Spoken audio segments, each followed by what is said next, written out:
countdown? Sure. So.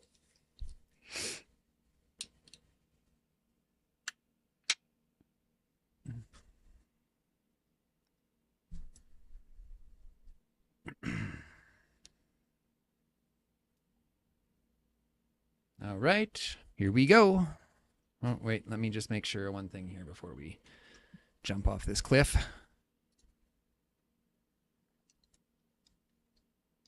Yeah, we are good.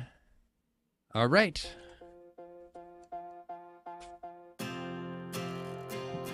What's going on, everybody?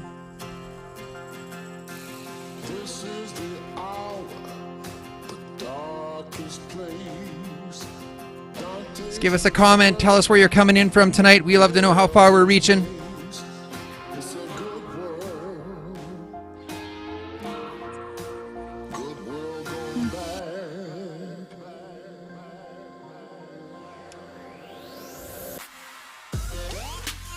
We've got Mr. Rand Teed in the virtual house. Say hello, Rand. Hey, how's everybody?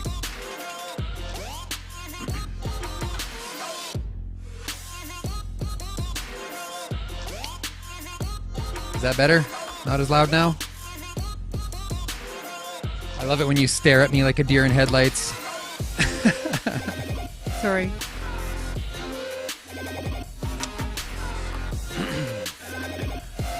I'm having like a debate with myself. But And there's who's winning? no, Hey, that Nicole. is the question of the hour. We've got Mason Smith coming in from Estevan. What's going on, Mason? Thanks for the comment.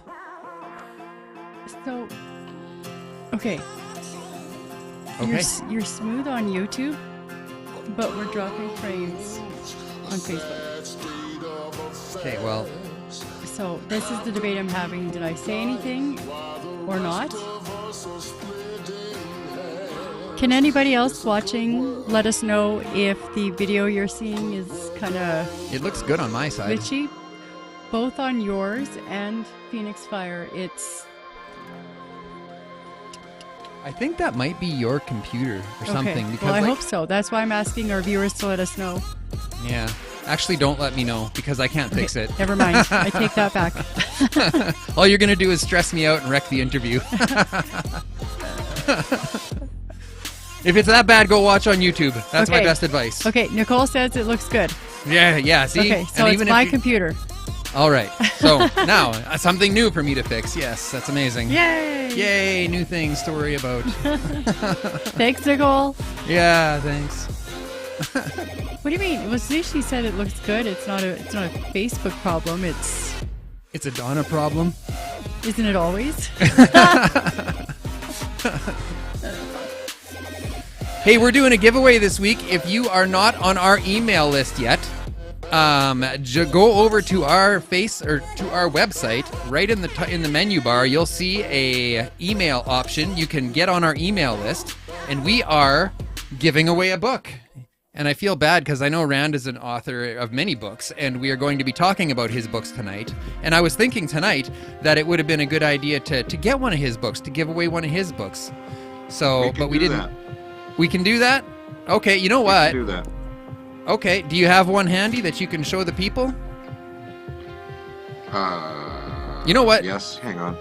Okay. Rand is really quiet right now. I don't know if it's because he's talking quietly or if his mic is quiet, but I don't know. I don't know.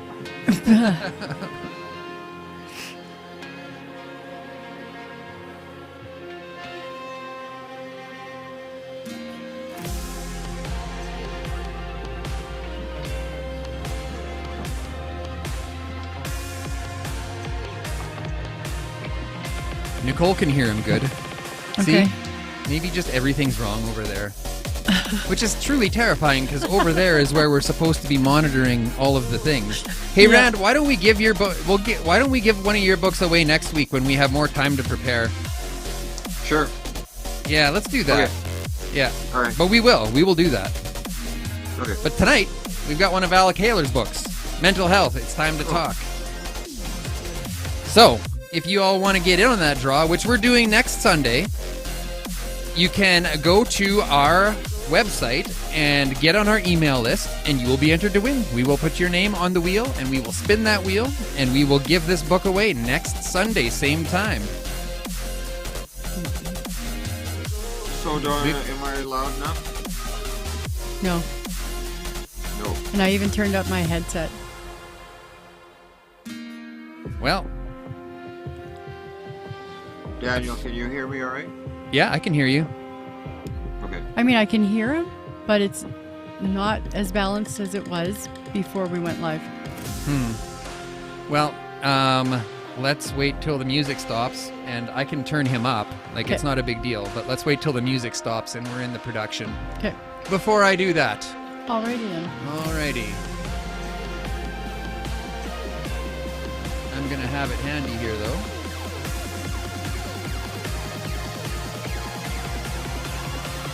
Hey, Barb. Thanks for letting us know. What's Barb saying? She says she can hear Rand well on YouTube. Oh, Barb, it's time for a new headset. Just saying. This is all staged just to put saying. it on Barb. Yeah, look at the problems we're having, Barb. Barb helps us out a lot with funding, so we poke as much fun as we can at her. Good. You know Barb Hornsler, Rand? Yes. I think so. Yeah. Yeah, we are tight. We call her Tank Girl. She's a force to be reckoned with. And just an awesome human being all around. Mm-hmm. On that note, Tommy LaPlante would like to, announce, I guess, by far the best addiction educator and counselor around as far as it goes for you, Rand. Oh, thank you. I can hear myself in my left ear, and it's really screwing with me. It's better if it's about a half a beat past when you're talking to. Yeah, that really does it well. Yeah, I'm sorry. I forgot that you'd be able to hear yourself, but if you can't hear yourself, then you won't be able to hear me either. Right. Oops. So that's, what, 4 things over there that's wrong now tonight? Yeah. Okay. I guess if you're going to talk during the show, you'll have to take your headset off. I guess so. Hey, if you're watching on YouTube tonight, can you just go right ahead and share the stream? You never know who might need to hear this tonight. Barb says headsets on the way. All right, Barb. We'll see. We'll see.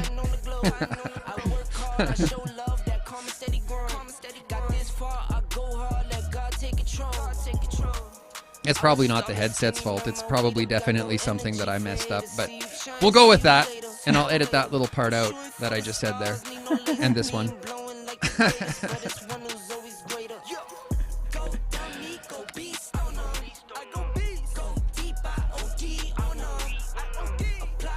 Hey, if you love what we're doing here, you can find us on all audio platforms as well as on YouTube. We are on tap 24 hours a day. Apple Podcasts, Spotify, Google Podcasts, wherever you listen to podcasts. You can also find our audios on our website while you're there, subscribing to our email list and checking out upcoming streams. We've also got a shop. You can get yourself a t-shirt, help support the platform, all kinds of stuff.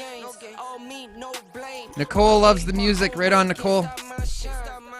I'm glad.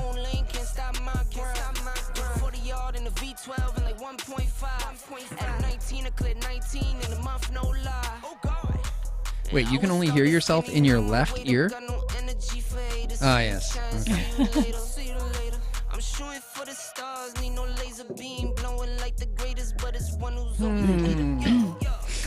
If I had my right headset on, I would hear it in both ears. Yeah, I can't have both my headset, both my sides on either, because then I can't hear you. Yeah. So, yeah. So 5 things are wrong.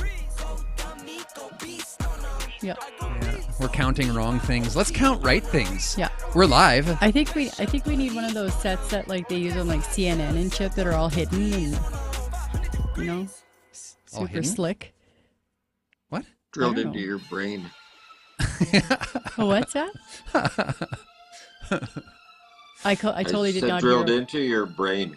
Oh yeah, The perfect. headset that's drilled into I your think brain. I think we need Elon Musk for that shit, don't we? Yeah, yeah. Yeah. Once again, if you want to get entered to win a book by Alan Kaler called Mental Health, it's time to talk. Right there. There it is. Jump over to our website after the show, jump on our email list, and you will be entered to win. We are spinning the wheel next week, the same time. Quiet on set. Here we go.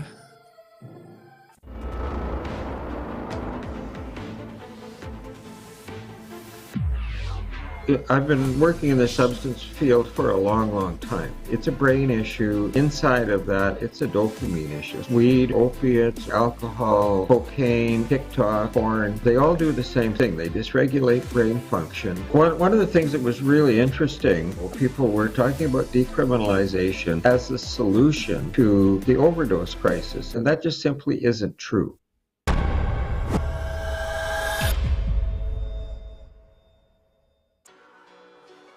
What's going on, everybody? When Rand came on there in the recording there and he started talking, I went shh in the microphone because I thought it was actually Rand talking. So I'm like, you're talking during the recording, Rand. So anyways. Sorry. Yeah, it's all good. So anyways, that was tonight's guest. That was Rand Teed. I'm Daniel Unmanageable. This is Hard Knox Talks, coming at you from Saskatoon, Saskatchewan, Treaty Number 6 territory and the traditional homeland of the Métis people. Let's bring in Rand. Hey, how are you, Rand? I am well, thank you. So or how's like our Keith audio? Richard says, I'm happy to be anywhere. I think he needs to be a bit louder. He needs to be a bit louder? Yeah. All right. There we go. Rand, is there anything that you'd like to say before we jump in tonight? No, I'm happy to do this. I really like opportunities to get some different ideas out there and get people thinking about things a little differently. So we're ready to rock and roll. All right, man. Well, we're glad to have you. Let's jump in. This is Hard Knox Talks. All right, before we dive in, I'd just like to let our viewers and listeners know that tonight's live production is premier sponsored by Prairie Sky Recovery Center. Prairie Sky Recovery Center offers intensive inpatient addictions treatment in Leipzig, Saskatchewan. So, talking about what you said in the intro there about decriminalization, we can agree that harm reduction saves lives. Can we not? Absolutely. Yeah, that's what it was designed to do, and it does that. Decriminalization is a kind of a separate issue, but roll with this one whatever way you want. Well, I think we're talking about survival, and I forget who I was talking to the other day, and they said something like, we need to meet people where they're at, but we can't leave them there. Yeah, and I really agree with that. Like, I think when harm reduction first started, it was very focused at helping people move from where they were to better degrees of wellness. Often it was, providing needles, providing clean supplies, those kinds of things, which is really important because, like you said, we don't want people dying. And you can't treat somebody who's dead. And so keeping people alive is really important. But I don't think it's particularly useful if that's all you're doing. You're actually helping them continue to be trapped in that level of addiction. So if it's a focused, constructive path that helps them move to higher and higher levels of wellness, it doesn't have to always be total abstinence. And that's where a lot of the resistance came from when people started to debate harm reduction, because there are two camps were formed, the abstinent camp and the harm reduction camp. And that was like 8 or 10 years ago. There was some really hard divides there, but both have softened quite a bit, and there's some pretty good conversations going on between both sides. And even in the last few years, I've noticed myself a change in our community, because I was pretty heavily involved in the recovery community here in Saskatoon early in my recovery, and I still, it's still, I say it's my safe place to land. I like to go back to meetings and to carry a message and to hear what's going on. But the conversation is changing. In fact, and I have her permission to say this. Even the executive director of Prairie Harm Reduction, Kayla DeMong, she's the 12-stepper. So the conversation is certainly changing. But what else? Like, if survival isn't the end goal, how do we meter success? So what is recovery to you? Well, I think if we go back to uh, how we help people, I think the most important thing we can do is help people understand that they are cared about. There's been a huge amount of stigma attached to addictions, and a lot of that's internalized by the people who have addictions or substance use disorders, whichever language you really want to use. Mm-hmm. And so when they're feeling bad about themselves, it's incredibly useful to have someone reach out a hand and say, I know you're hurt, I know you're suffering. I'm willing to help you, and I care about you as a person.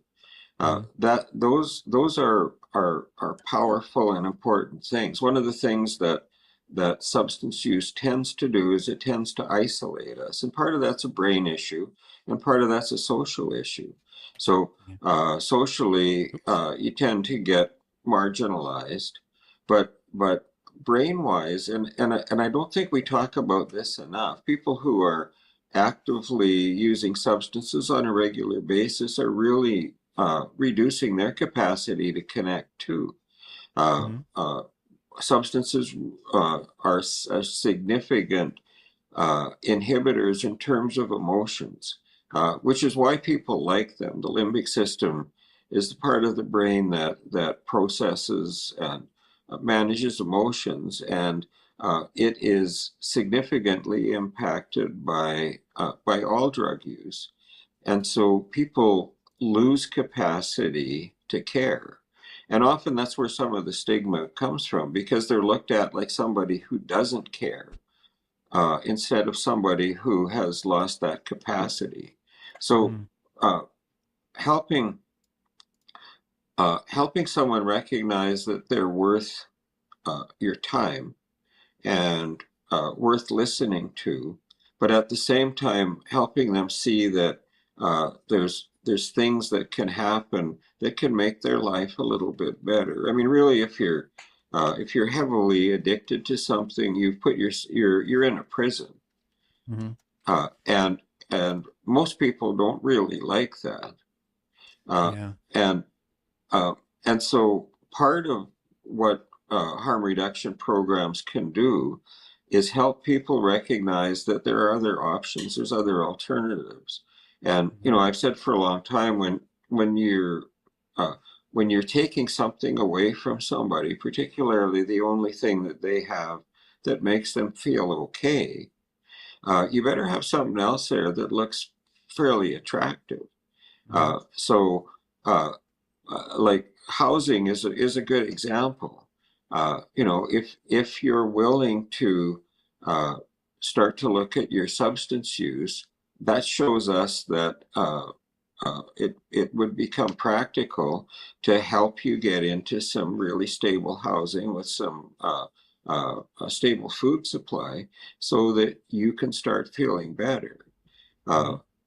Having someone with a highly active addiction and just like sticking them in an apartment or sticking them in a house on their own is likely not going to have a really great outcome. But if you can help them decrease their substance use, get on some, like, opiates are a good example, opiate replacement therapy, so that they're not constantly dealing with those cravings, then then you can start to help them care enough about themselves that they want to build things up a little bit better. And I mean, there's always a segment of a population that just simply isn't going to get better. Yeah. And then it's, it's really, just using as much compassion and management as you can to help And them. what does that look like? That's where I was going to go with you next. Now, there are people in our communities that have no desire to stop using problematically. So what is to become of them? Could that be chalked up to trauma? Could that be chalked up to mental unwellness? Like, do they deserve to be in the back alleys and everything just because they choose not to stop using substances? Well, I don't think anybody deserves to be in a back alley. But I'm also not sure that people are totally committed to continuing to use if they can see that there's another option. Like it's a full-time job with very limited benefits. Like you're constantly struggling to just try and feel okay. I mean, one of the things that I think helps people is to realize that they don't have to totally stop. And that's one of the beauties of the harm reduction programs that use methadone and Suboxone is they take away that huge craving that you have for the drug use. And unfortunately, lots of them stop there, and they don't provide the trauma support to help the person start to deal with the things that hurt. Because I think, most substance use comes from maladaptive stress management about something. So, you were assaulted by your parents or grew up in a house where, there was no stability, and you're constantly anxious even before you understand what anxiety is. And and discover, and it's typically around 12 or 13, you discover that, hey, if I smoke some weed or drink some alcohol, that feeling that I wasn't even sure I had stops. And the perception is from the inside, I feel better, but the reality is that you actually feel less, like whatever was hurting stopped. And so the opiate replacement therapy is really good for stopping the cravings and managing that constant struggle that you have for more.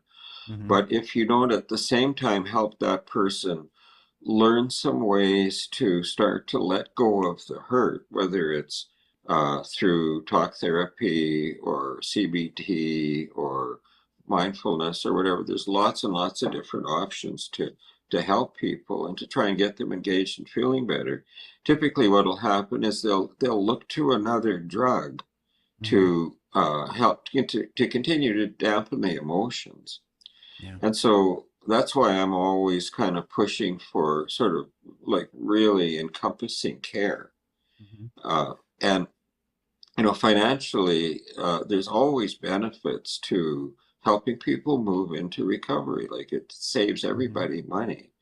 Like in terms of people that are really stuck, the managed alcohol programs are a really good example of that working for the most part. Tell us a bit about those. What does that look like? Well, what that looks like is people with chronic alcohol use disorder who really are not really able to function. Instead of them having to panhandle or steal or give all their food money away so that they can get alcohol, they go into a center or a site and are given an amount of alcohol that keeps them from going into alcohol withdrawal. Alcohol withdrawal is really uncomfortable. It's probably in some ways worse than heroin withdrawal. And everybody sort of has this picture of the horrors of heroin withdrawal. But alcohol withdrawal is really ugly. Like there's physical issues, there's huge risk of seizure, but there's also incredible agitation. Like you feel like your life, and I'm not making fun of you, is totally unmanageable. No, that's fine. Uh, There's a good story behind my my stage name, no, I so to know. speak. So Yeah, no, I'm aware. I just thought you needed a little poke there. well, thanks. Uh, um, and so if you know that 3 or 4 times a day you can go in and get enough alcohol to kind of stabilize yourself, uh, then you can relax, because not being able to soothe the physical addiction that comes from a lot of these drugs is like not being able to breathe. It's like Hmm. somebody's holding their hand over your mouth and nose and robbing you of the capacity to breathe. It's a And huge Totally. that's a fact. physiological need. Yeah. So how is And that? How so is that? How is that not unlike a safe consumption site that so many are advocating for? Uh, well, uh, because the safe consumption site doesn't necessarily uh, uh, provide the drugs. I mean, people are bringing in whatever they want. So, managed alcohol site, people know what they're getting and know what they're giving. Safe consumption sites certainly are a place where people can go, and if they OD, there's somebody there to help them. And Hmm. again, uh, helping people not die is useful, but they don't seem to be focused on engaging the person. If they were, or if they do, Hmm. then I think those can be useful as well. Hmm. And saying, hey, instead of doing this, we can help you get on methadone, or we can help you get on Suboxone, or Hmm. we can get you into a medical detox so that you can uh, get past that really uncomfortable withdrawal period with some medical support, so it Hmm. doesn't feel like you're totally going to come apart. I Well, don't. correct. And Oh, hang on a Sorry. sec. Just Go correct ahead. me if I'm wrong or misinformed here, but doesn't Prairie Harm do that? Sorry, my things in my ears. uh, Doesn't Prairie Harm uh, basically practice that approach? I know they've transitioned into doing more of that. I think Okay. initially they weren't, but I believe that the last year or so they've been doing more of that. Uh, Okay. and if as long as we're helping people look at changing, then I think we're doing the right thing. Like I've used harm reduction uh, for a long time with kids and cannabis use. Hmm. Because if I'm talking to a kid who's smoking weed twice a day, and they've been doing that for 6 months, the idea of suddenly stopping is going to terrify them. Hmm. So if we can start to create a harm reduction plan that's working, uh, and so from twice a day to once a day to over a couple of weeks to then to every other day over another couple of weeks, Hmm. then you're effectively reducing the harm. I mean, my goal is always to get people off, particularly teens, because their brains are so important. I mean, what's going on with their brains is so important at that age, that Hmm. any substance use starts to interfere with that natural developmental process. And so my goal is always to get them off. Hmm. But if I don't do that with some compassion and understanding, they're not going to even want to talk to me. So what do you So do?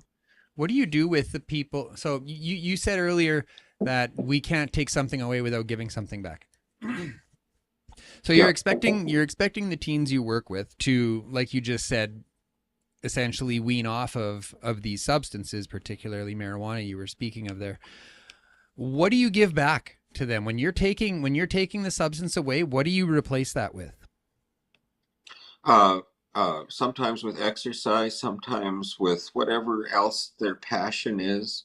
So I was talking to a girl today who's a really good artist, and uh, and she recognized that she could start to draw more to deal with her cravings. Mm-hmm. I've had kids exercise more. Kids rarely leave me without a couple of new meditation tools to try, either to help them sleep or to help them reduce anxiety. Because like we were talking earlier, most drug use, and alcohol is a drug too, is a maladaptive stress response. So people start to feel stress, and somewhere along their life they learned that, hey, if I smoke weed or have a couple of drinks or a line of this or that, my perception of stress is reduced. It doesn't fix anything, and most people recognize that it doesn't fix anything, but it goes away for a little while. And if we look at the neurochemistry of that, as soon as we start to do that, we start to dysregulate our brain function, and then it causes a whole domino effect of more craving, more drug seeking, and then because it disrupts dopamine, as soon as dopamine starts to drop down, there's what's called a negative withdrawal affect that takes place, which is dysphoria, which is kind of a broad-based term for sort of types of depression and low mood, irritability, anxiety, and malaise, which is low motivation. And like that happens to everybody with everything that you're doing too much of. And then those negative affects very quickly become what triggers the craving. And so you get caught in a cycle. So really what I'm always trying to do is slow down the cycle and then break the cycle. So by using meditation, by using exercise, like I was talking to a kid yesterday, and they have a dog, and so part of her replacement therapy is she's going to take the dog for a walk. And that actually feels good. And then the other thing is, well, there's a couple of things, like how it's presented. If it's presented like this is a way to learn how to get your own happy back, to learn how to get feeling better about yourself, as opposed to you just have to stop this stuff because it's bad. If they feel that this is going to actually help them feel better, then you're creating a better opportunity for their mind to open up to change.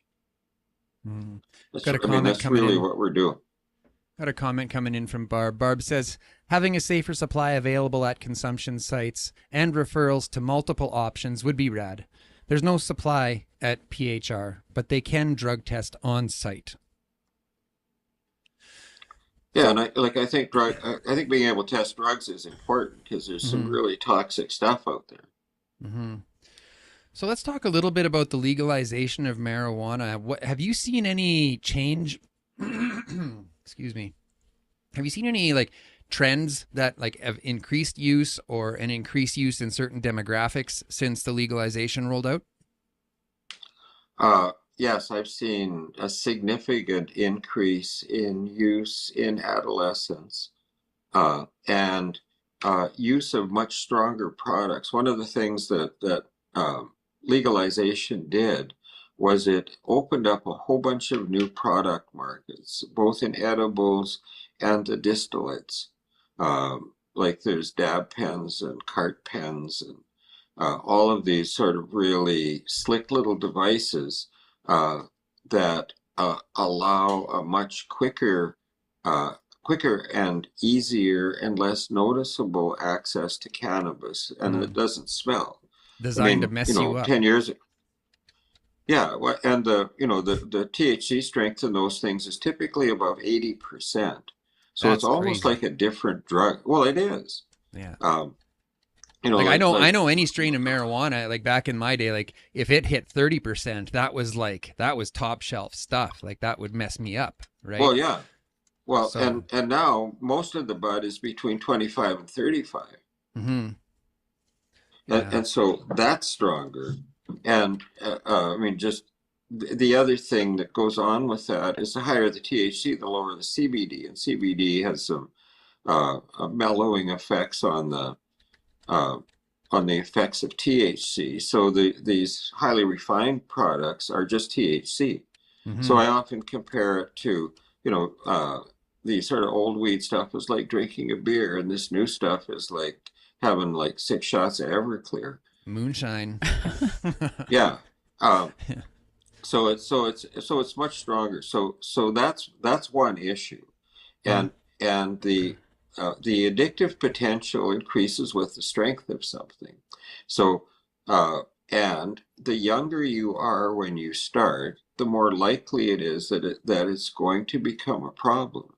So like I'm seeing lots of kids in grade 9 who uh, have been using cannabis for a year and are exhibiting some of the problems that you know 10 years ago we wouldn't see till kids got to grade 12. And so uh, the accessibility is increased a lot. There seems to be uh, a almost unlimited access, not a lot different from alcohol. Uh, but it's so much easier to use cannabis now than it is to use alcohol because it doesn't smell. There's not that immediate noticeable effect of being drunk, you know, which we're all familiar with. Mhm. And the thinking around cannabis use is really interesting because nobody questions using every day. Most people, like if you look at alcohol, most people recognize that if you're drinking every day to the point of, uh, you know, feeling impaired, maybe there's something the matter. Mhm. Or if you're drinking in the morning, maybe that's not okay. But with cannabis, for whatever reason, you know, getting up and having a hoot uh, doesn't seem like that fits into people's view of what a problem is. Mhm. And so the problem escalates really, really quickly. Yeah. And again, it's it's really tied to stress issues. It's really tied to you know how kids are feeling. And you know when you're young and if you're feeling anxious or you're feeling socially inept or whatever, and you smoke some weed or drink some alcohol, and that feeling goes away, that's instantly attractive.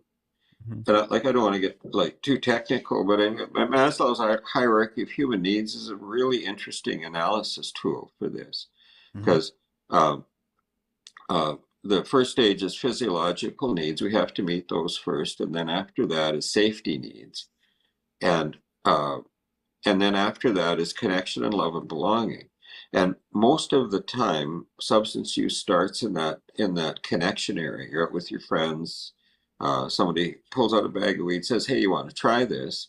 Mhm. And you do. Just maybe you didn't want to, but you do because everybody else is doing it. And for about 65% of the population, it's kind of whatever. But if there's something the matter, like uh, if you're are you familiar with adverse childhood experience research? Yes. A little bit. Okay, Not like yeah. you are, I'm sure. So, but I mean, there's a huge body of research on adverse childhood experience on Mhm. you know what happened to you when you're growing up, and if there's a bunch of negative things, and it doesn't have to be a lot, uh, your uh, your fight, flight, or hide stress response system is constantly activated, whether you realize it or not. Mhm. All of a sudden, you have a like a hoot of weed, and that stops, and oh, that's awesome. Yeah. And the other thing that happens almost instantaneously is you rewired your reward system. So the next time that you feel stress, your little brain, not that it's that little, but your brain is saying, hey, do that again, because that worked. Yeah. And then you do it again, and you start to really cement in that pathway of that's the solution to stress. And then and so that's the equivalent of paying somebody else to go to the gym for you. Mm-hmm. And so your natural stress response system weakens. And so more and more things start to feel stressful, which become more and more reasons to go have another hoot. Mm-hmm. And So, then go ahead. sorry. I can go on. I'll go on forever. So interrupt me whenever you want. Do you ever think cannabis harms will surpass alcohol harms? I think they are in high schools now. Really? Yeah. Wow. Because I know, like, and it's a conversation that nobody really seems to be wanting to have, but alcohol seems to be doing more harms to our society than all of the other substances combined.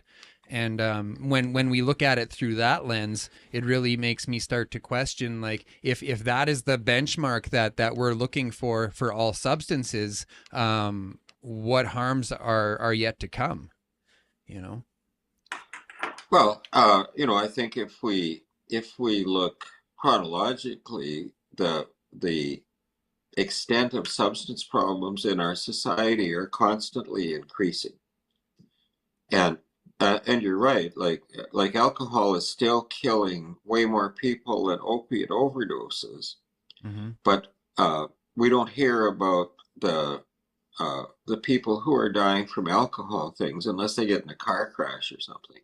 Mm-hmm. But like the last CIHR data that came out, like 77,000 people in Canada were hospitalized for alcohol-related issues. This isn't showing up drunk.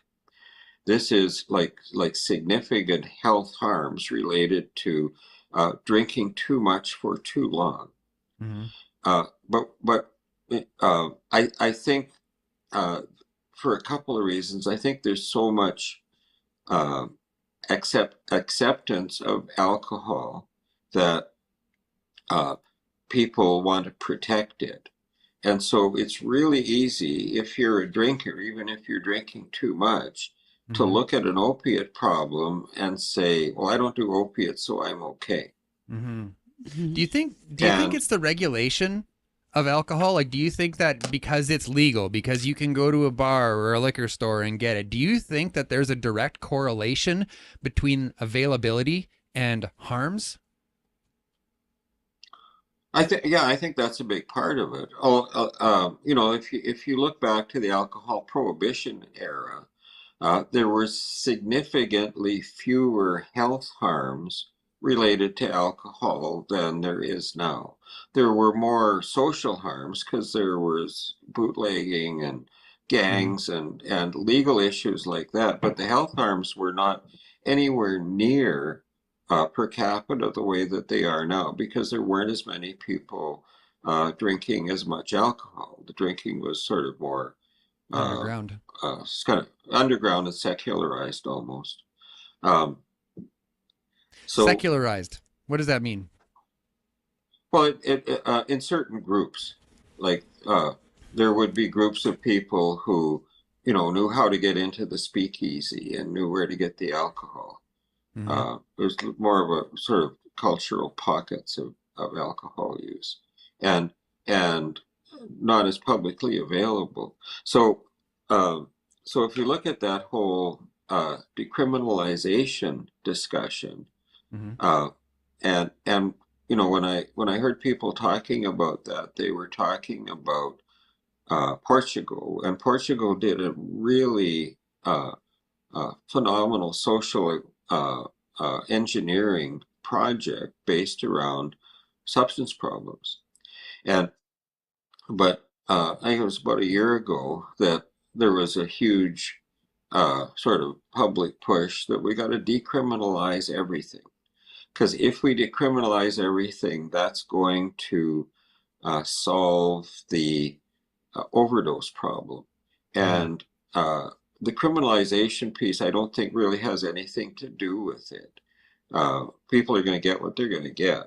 Yeah. And so if you legalized hydrocodone, and you can go to the store and get as much hydrocodone as you want. You still get people dying of overdoses of that. Mm-hmm. Uh, uh, just like you get people dying of overdoses of alcohol. And But let what me they interrupt didn't, you right there before I forget, and I apologize, but was having a conversation with Nathaniel Day last week. He was on the show, and he said that almost that same thing. He's like, he recently two kids tragically lost their lives to a fentanyl poisoning when they were smoking weed that they obtained on the black market, and marijuana has been legalized for some time now. So it would appear well, that yeah. the legal supply is not displacing the illicit supply. Well, I mean, I talk to probably 10 kids a day, so 50 kids a week Mm-hmm. individually. And one of the questions I always ask is, are you getting store weed, or are you getting weed from somebody else? And most of them are saying they're getting weed from stores. Oh, So uh, uh, that in that culture, there's a lot less black market use, and it's good. interesting because well, a couple of things. They think it's safer, And it and one of is the likely one well, it's less likely that it's going to be contaminated. adulterated. Although yeah, if you look at the number of products that have been taken off the shelves because they were full of mold or had pesticide in them or herbicides in them that they weren't supposed to have in them, there's tons of marijuana that's been pulled out of the legal production market um, simply uh, because it wasn't safe. But Mm. at least somebody's checking. Mm-hmm. There's some checking going on, so there's some control. Yeah. But um, I mean, the issue with that is because it's legal, there's reduced risk perception. Mm-hmm. So if it's that sort of thing. If it's legal, it's okay. But like back to the Portugal issue, they didn't just decriminalize everything. Before they decriminalized anything, they created a really solid network of detox and treatment centers so that when people ran into trouble with a substance, like a legal issue or a health issue, they were immediately offered uh, detox and treatment. And then uh, coming out of treatment, they were offered a job. And so dealing with your substance issue, what unfolded in front of you was a whole bunch of opportunities to have a better life. And Mm-hmm. and I think in lots of ways we're missing that. We're still kind of stuck with what, like, you have to stop.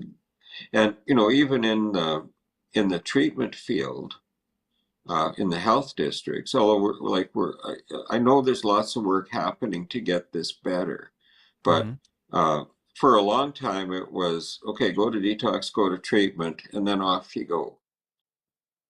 Yeah. You know, And I've heard and actually.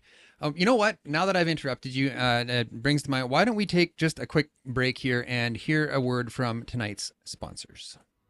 good Now idea. that I've left Prairie Sky, I just feel free from my addiction. Treatment saved my life. Prairie Sky Recovery saved my life.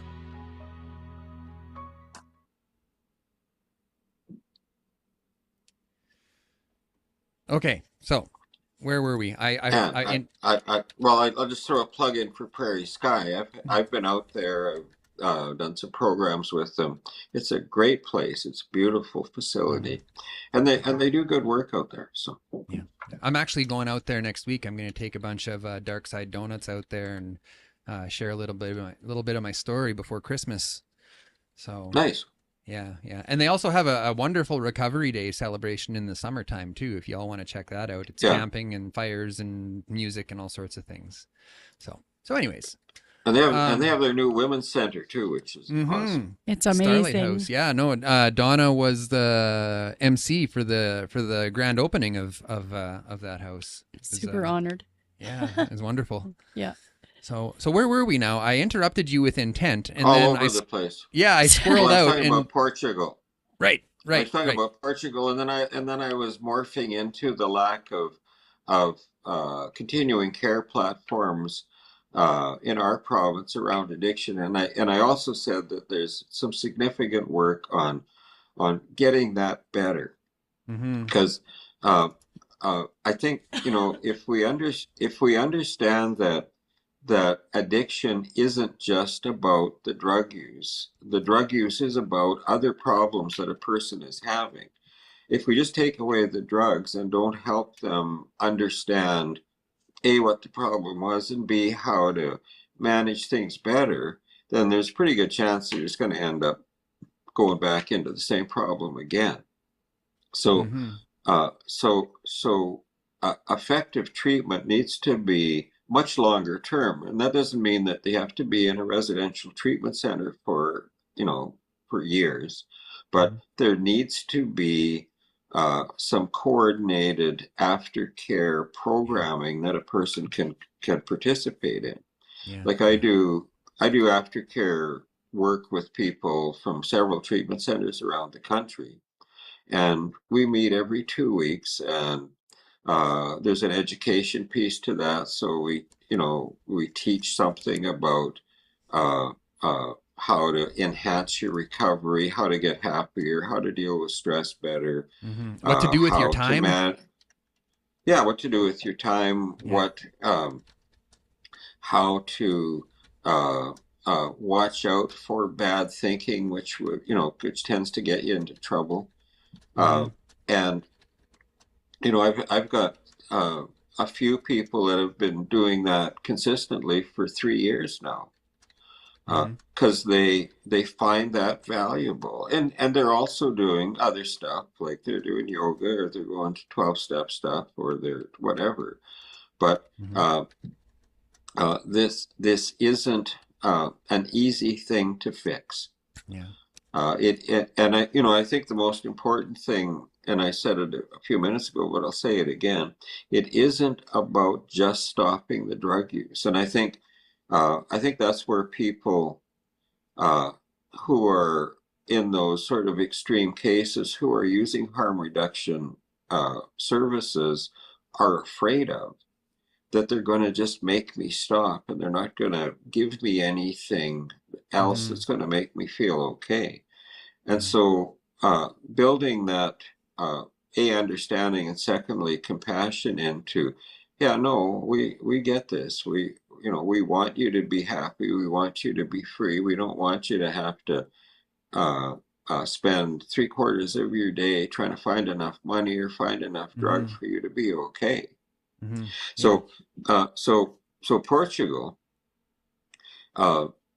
created the treatment centers, the detox centers, and the mechanism that when person got into either a health issue, so ended up in the hospital with an overdose, or ended up in a legal issue about drug use, they were given the option of going through this treatment program, and then coming out of the treatment program, part of their aftercare program was getting them back into society by giving them a job, and the government actually funded the employers I think 6 months of this person's salary, so that they could get into that, get trained, and start to contribute back. And I mean, that's one of the things that really helps people get better, is when they realize that they can help somebody else. Yeah.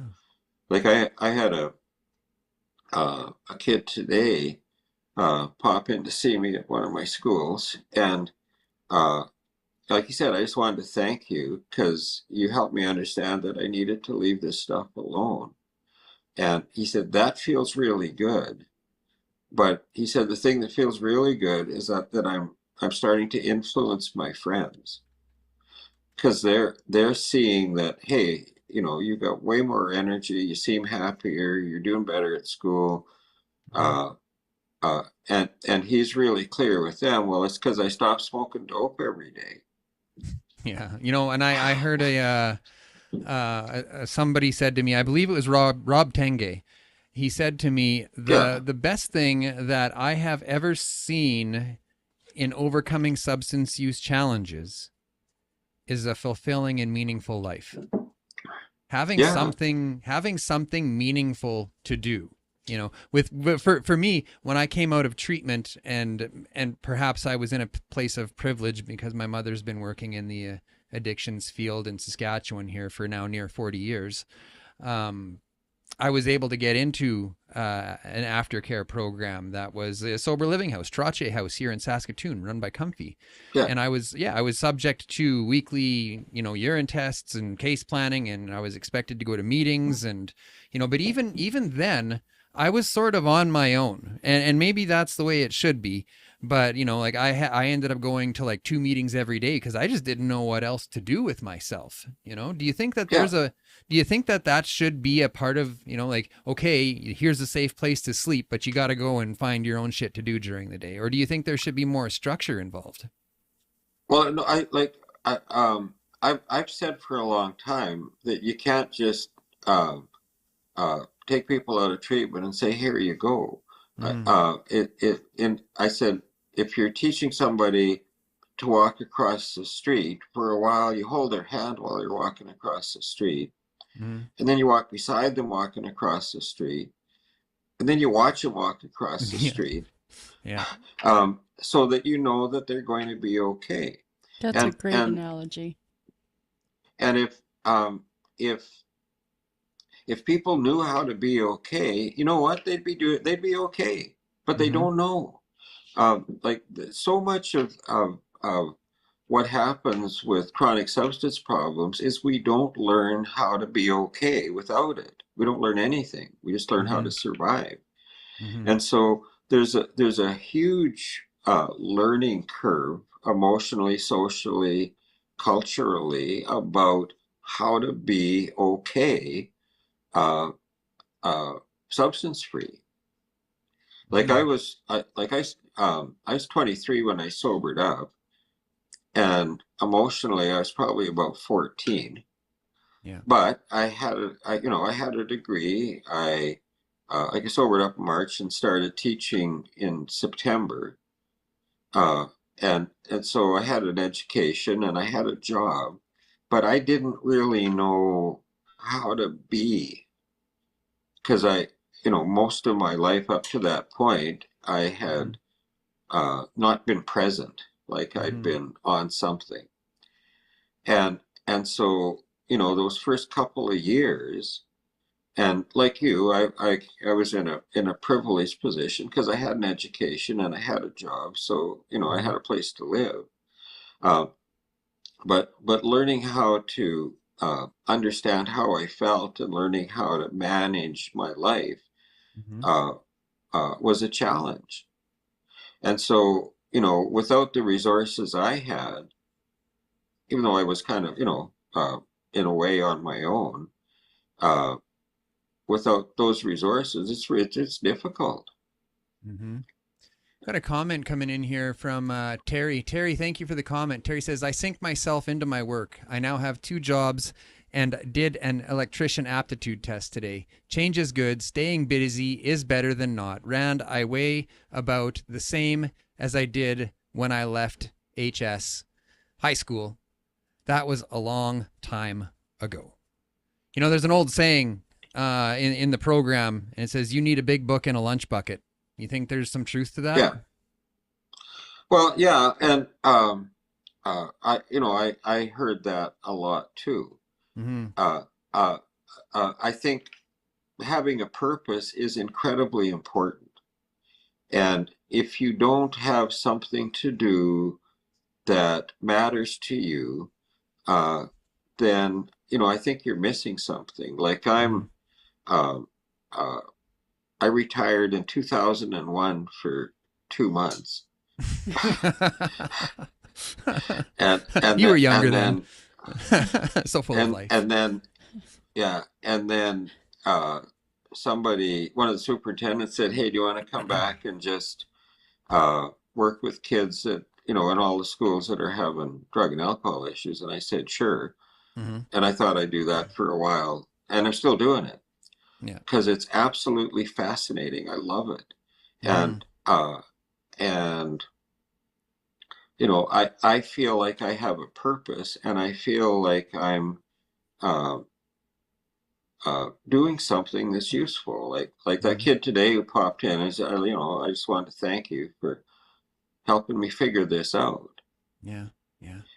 And so having a purpose is valuable. Yeah. So And you keep talking about kids, about teenagers. I think we're getting towards the end here, so I think it's important that we talk about this book that you've written about addiction and teens. Why don't you tell us a little bit about the book?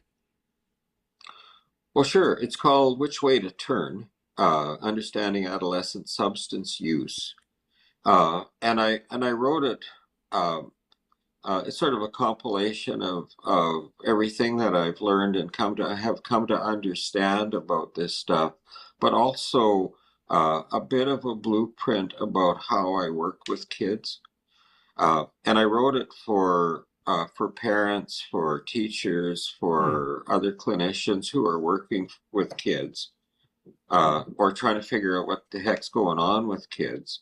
Uh, and it looks at it looks a lot at two things. It looks at the underlying issues, like the kinds of things that trigger the stress. And I got to stop using that word trigger because it puts us in a victim position. Hmm. Uh, uh, uh, that create stress, and then we find maladaptive ways to get out of it. Hmm. But I also talk a lot in there about the brain chemistry piece because that's really important.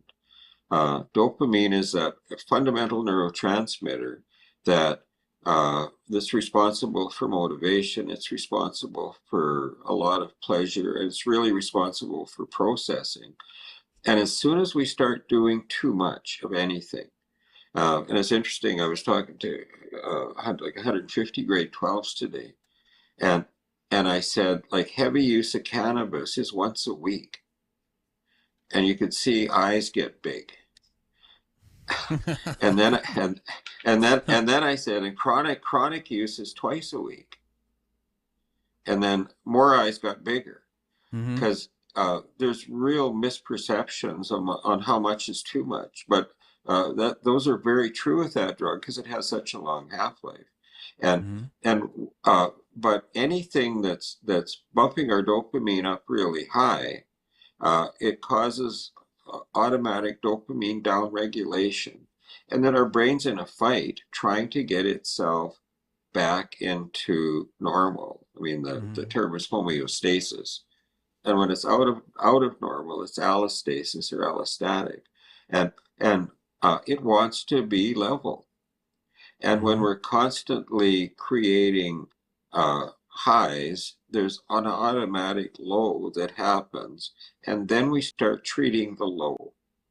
Yeah. And so drugs do it, but so does too much social media.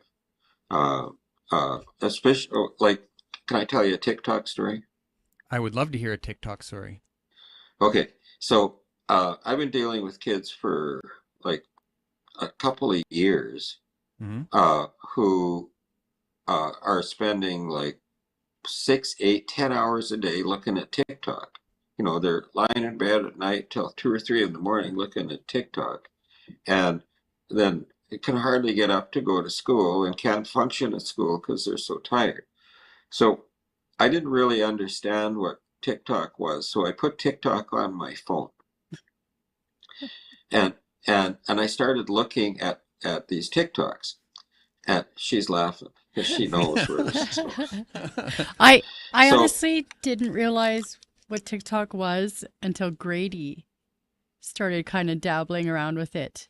And I'm like a bit of a helicopter parent, and I had a look at what he was, and I was like, "What are you watching? Done." Uninstalled. And now Donna's Well, up till 3 there's o'clock in the actually morning on TikTok. No. there's some good stuff on there. But anyway, I'm on there. We're on there. so Yeah, for sure. But Yeah. for like a So- kid. Yeah. mm-mm. Yeah. well, anybody. I mean, so like I'm not a kid. I don't know if you guys noticed, but I'm not a kid. Oh, don't be like that. so- You're as old as you feel. Yeah, 12. So I put TikTok on my phone and I started flipping through these things, and there was a TikTok of a guy with a chainsaw cutting down a tree, and I have chainsaws and I live in the country and I cut down trees, so I watched it, and like I watched the whole thing and I liked it, and then I started to get more TikToks of people with chainsaws, sometimes doing really stupid things with chainsaws and other times complicated, interesting things. And then I got one of a sheepdog herding sheep, which always fascinates me. And I liked that. And then How I did it started know? to get some more. Pardon? I don't know. How did it know? It just, well, I think it was, I think it was just accidental. But I'm not know. sure. But, I've looked at them on other platforms. So YouTube or whatever. And I think there's a connection, but, and so I got a few more of those. And then I looked at my clock. I'd been doing that for 40 minutes. And I'm somebody that, that doesn't have a lot of time to do stuff like that. And you're ranted. You don't get addicted to nothing. Well, no, that's not true. I'm careful about what I do. Yeah. So I said, oh, Jesus, this is brilliant. This is absolutely brilliantly designed. Diabolical might be a better term. To get people addicted. And then I said, I'm going to stop. And my brain said, watch one more. No, it didn't. It did. It said, just watch one more. See what's next. Because that's anticipatory dopamine. What's next? What's going to come up next? And I didn't. And I felt bad. So that immediate downregulation was right there, like really quick. And okay, but I liked it. There were some things about it I liked. So I limited myself to 5 TikToks a day. So this is a thing now. This is a thing that you're making a decision. I'm only going to do 5 a day. Yeah. I'm going to moderate what I'm doing. I'm going to control it because I like it, and I don't look at it every day. But if I do, I typically will stick to that 5. But then I started making TikToks. Oh no! So I'm really into mindfulness.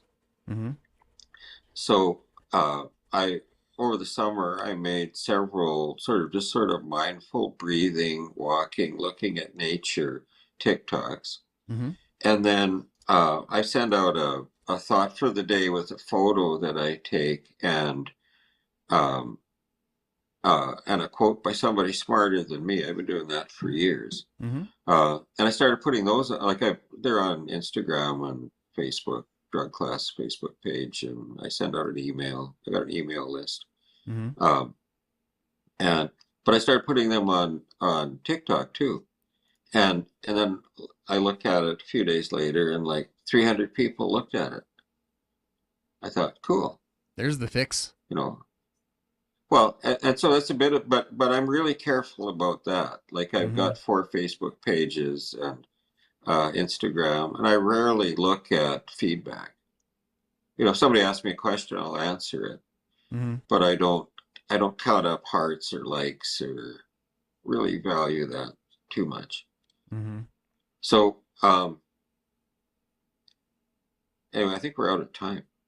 Well, I mean, the stream's not going to shut down on the hour. We can finish your thought. But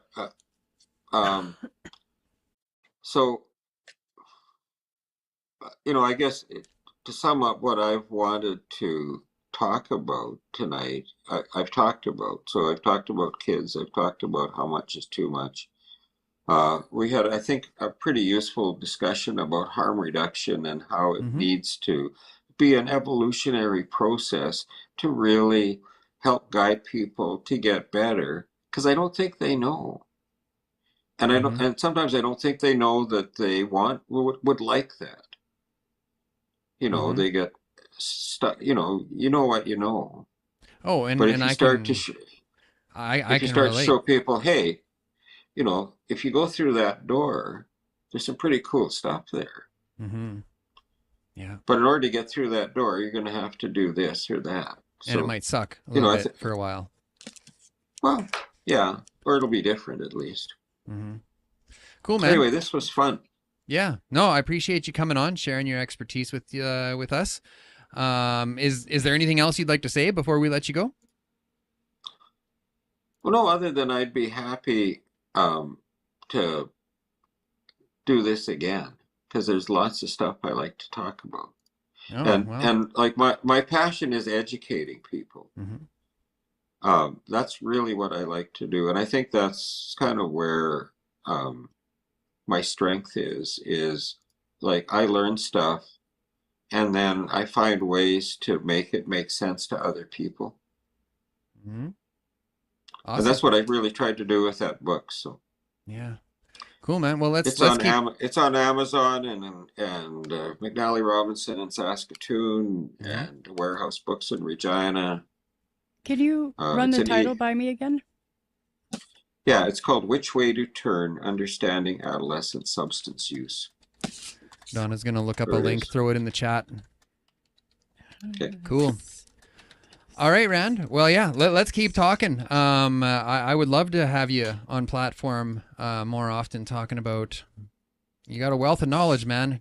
It's important to share it. So that's what happens when you're old. You get to know. Yeah, yeah. All right, man. Well, we'll let you go. Take care, my friend. We'll see you again. Okay, thank you. All right, if you're getting something out of what we're doing here tonight, you can find all our audios on Apple Podcasts, Spotify, Google Podcasts, or wherever you listen to podcasts, or live and interactive right here on Facebook, YouTube, or Twitch TV. Thanks for watching. Take care, everybody. We will see you next time.